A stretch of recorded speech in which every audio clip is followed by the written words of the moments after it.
Hello YouTube, welcome to Sunday in the shop. It's actually Saturday. We want to get this done though. We're putting some tension on our rope, winch rope. So hang in here, we'll get our glove on. Always wear a glove, whether it's rope or cable. We've got our remote. Turn it on. The light comes on. We got extend or retract.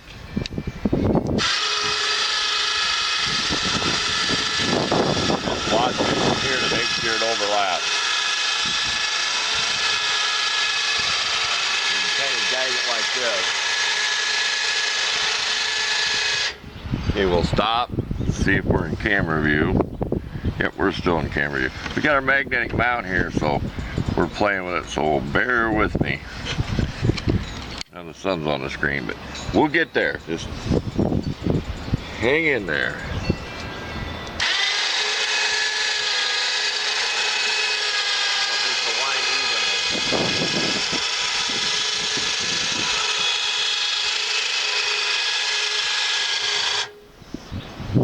Okay, we'll shut this off. The light goes off, and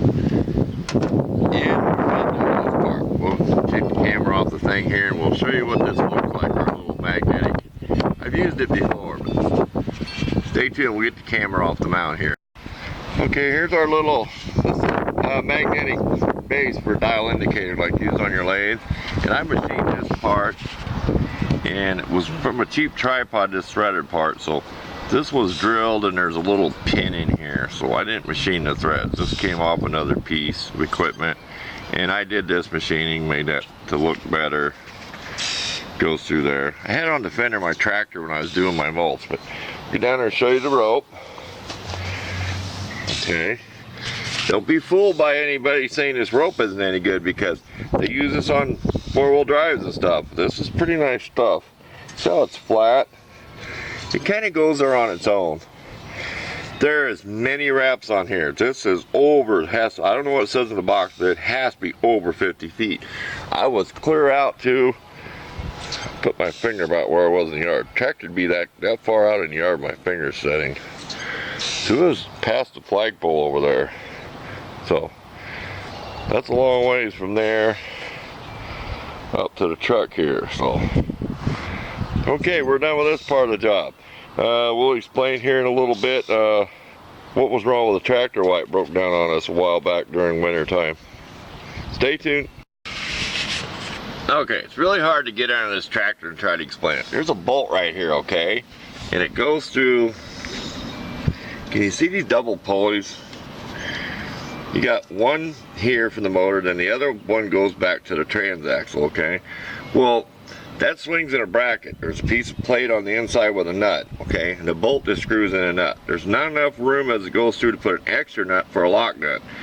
If you're taking it too tight, it'll start squeezing things together and the arm don't want to swing. That arm's on your clutch rod, and with a spring on it, of course, you know, to hold the tension. And that's all that happened to it. It just all fell apart. The bolt came out. Everything come tumbling down. I had to take all the belts off, the guard off here. So that's about the simplest explanation I can tell you. This is a variable drive. Oh, it's got a fancy name. I can't even think of it now. John Deere stuff. And part of it is missing, so there should be a handle up here and stuff. It just controls the speed by making the pulleys go back and forth. Because in the middle there's a center of the pulley that moves. Don't know if you can see that. The center pulley moves back and forth. What it does, it makes one pulley bigger, one pulley smaller. I just run it this way. It keeps this one big and makes that one small, and it works okay for me through all the gears I use. So okay, that's enough on that, why the tractor broke down.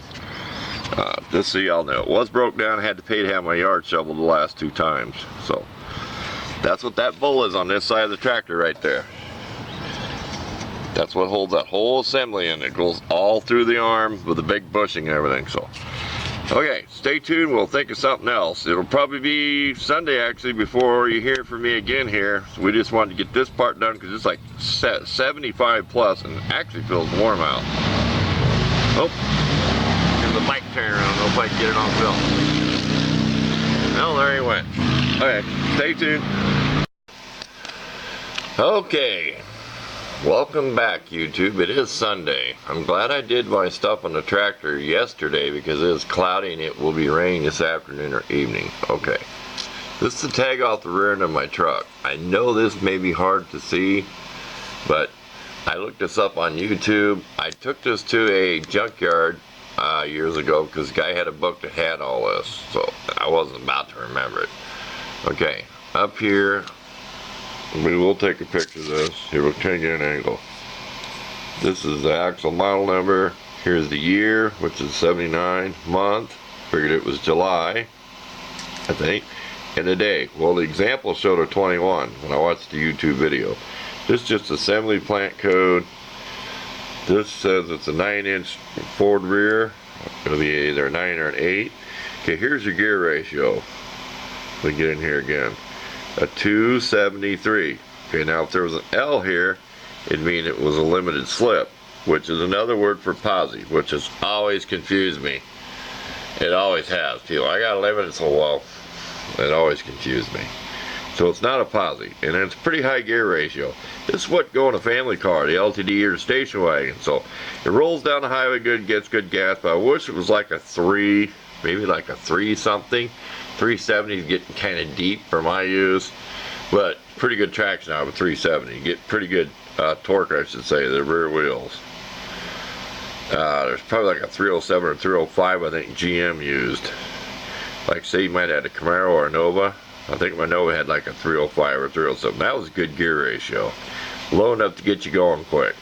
Remember, the lower the gear, the quicker it gets you going, but you use more gas and more RPMs to the engine. So enough of that. You can just put it in there, Google it anywhere, and you'll find the same thing. But that is the actual tag off the rear end. I'll snap a photo of it. Okay, enough of that. Okay, on to the very last thing. We'll pause here, we'll get everything ready, we'll show you what we had to do to the Kershaw because the blade was loose. Okay, hope it ain't too bright. I kind of notice I do like my balls, but it kind of reflects back like right in here. Okay, this is what we had to do. We took off our clip. Okay, we got our, I either got this at a dollar store or Harbor Freight has them. This has probably 3 to 10. It has like 8 or 7 bits in here. So get one that has the most bits you can get. I cannot tell you the size of this. Okay, this is what we had to do with this thing. Okay. That ain't the right one, but just for an example. Okay. We had to get the right bit for this size. We had to take our Dremel with a cutter blade. So we cut that slot in there. And we cut it so in case we got carried away, we would slot into here instead of making a mark out here. So you'd never see it.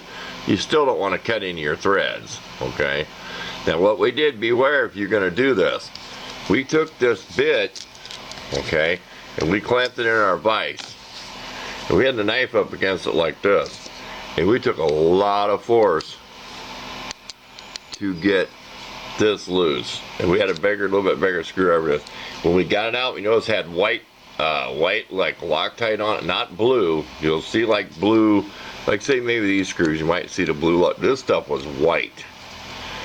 And it was stiff getting the whole screw out all the way. We're going to turn this real quick. See how it turns out. So what we had to do that for was, this was loose. Well, it's a little loose again. See that? What it is, it's got those plastic, I call them Teflon, like Teflon tape. They could be, they cannot be, they could just, whoop. Sorry about that.